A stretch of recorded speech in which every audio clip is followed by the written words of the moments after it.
In this video, I'm going to go over 7 tips to make you a more effective learner online. School is starting in the US, and for many students, it's going to be online. Because of this, I want to increase my ability to learn the internet.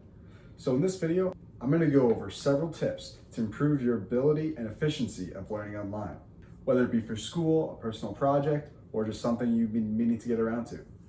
Before we get started, remember to smash that like button. And if you have any great tips for studying or learning in general, drop in the comment section down below. Now, let's get into it. Take breaks. At first, breaks might seem counterintuitive, but they're actually a powerful tool to aid your learning. Now, I don't mean take breaks whenever you want. These have to be time breaks. So you work for a set amount of time, and then you take a break for a set amount of time. Continuous work without a break can actually hinder your performance because of the build of stress and drain of willpower that comes with it. In fact, your IQ can drop as much as 10 points after just 2 hours of stressful work. Breaks replenish willpower, reduces procrastination, and actually improves memory formation. Taking breaks also helps you improve your ability to practice self-discipline. A sub-tip that the author Ernest Hemingway would actually use is you should leave your projects incomplete when you take a break. This way, when you come back, it's easier to get right back into the work, and it also gives you a new perspective on whatever you're doing. What I do is I have an alarm that I set for an hour, and I have to work for that entire hour. Then, when that hour's up, I take a 15-minute break. I have a dedicated time and place. You might recognize this tip from my last video on habits. Having a dedicated time and location for learning ties a cue to your habit of studying, and your brain actually becomes better at switching into the frame of mind that is best for studying. This helps you drown distractions, and you'll actually study more efficiently. For me, it's my desk and right after my last class that I start to study. Scheduling. Time management is one of the most valuable skills we can have, especially when trying to finish self-made projects. This is due to Parkinson's law that says, work expands so as to fill the time available for its completion. This means that if we are given a certain amount of time to complete something, we will use all the time we have to do so. This is why scheduling is so important. It allows us to set the amount of time we want to finish something. Whenever I don't write down what I need to do for the day, I lose track of what I need to do, and I start falling behind because I don't have the list to keep me on track. For learning, plan out what you're going to learn. Don't spend too much time on this. Make sure you're still getting actual work done and not just focused on the continuous planning. If you want just the bare minimums of what you can start scheduling to improve your life, just write down a to-do list of everything you need to do for the day and just make sure you cross each one out. Remove distractions.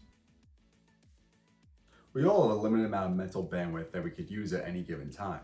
And every distraction, no matter how small, takes a little bit of that bandwidth. This is why removing distractions is so important. Distractions come in many forms, from the background noise to your chores. Turn your phone off and hide it from your sight, because just seeing your phone makes you think about it, and you can try to ignore it, but ignoring it still takes up that mental bandwidth that you can be using towards more productive learning. Finishing your to-do list, hiding your phone, and clearing your desk of clutter are 3 great ways to improve your studying.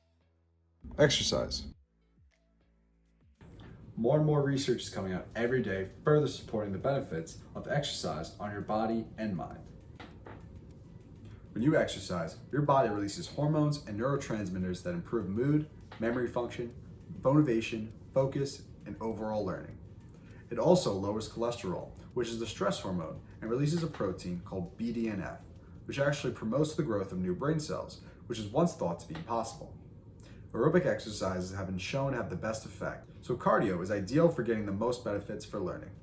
With this knowledge, I've been doing 5 minutes of jump rope whenever I'm switching from one task to another, but you can do whatever exercise is best for you. Digital hygiene. Digital hygiene is properly taking care of all your content across your platforms and devices. Some basic tips to organizing your digital workspace is by creating specific folders for the right files, actually naming and dating documents, sending those documents to the proper folders, and creating folders to organize your folders, unsubscribing from emails that are taking up space in your inbox, and not allowing your browser to build up with tabs. For a more in-depth look into digital hygiene, I recommend checking out Thomas Frank's video, The Best Way to Organize Computer Files. Ask the right question. When you search something on Google, you can get billions of results just from one word. This is why the internet is so useful. You get an almost infinite amount of information. But This is also why asking the right questions is so important, especially when using a search engine to learn. You can get so many results that it's so hard to find what you're looking for if you aren't narrowing down your question enough. Some tips I use when asking questions on search engines are rewording the question, figuring out the right language associated with what I'm trying to learn, and read some of the results when I'm not getting exactly what I'm looking for, because it can actually help me find out what I need to know. Studying tools. Lately, I've been using 3 main study tools to help me learn more effectively. The Feynman technique, which is basically writing out an explanation as if you're trying to teach it to someone in the most simplistic language as possible, the subject you're trying to learn. When you get stuck on an explanation or it's too wordy, it's probably because you need to look into that area a bit more. The next tool I use is self-examination. Like with the last tool, tests show you what you don't know and what you need to study more. But when you do get a question right, it reinforces that answer into your brain. So next time you take it, you're more likely to know it. And the final tool I use is actually failing to solve the problem.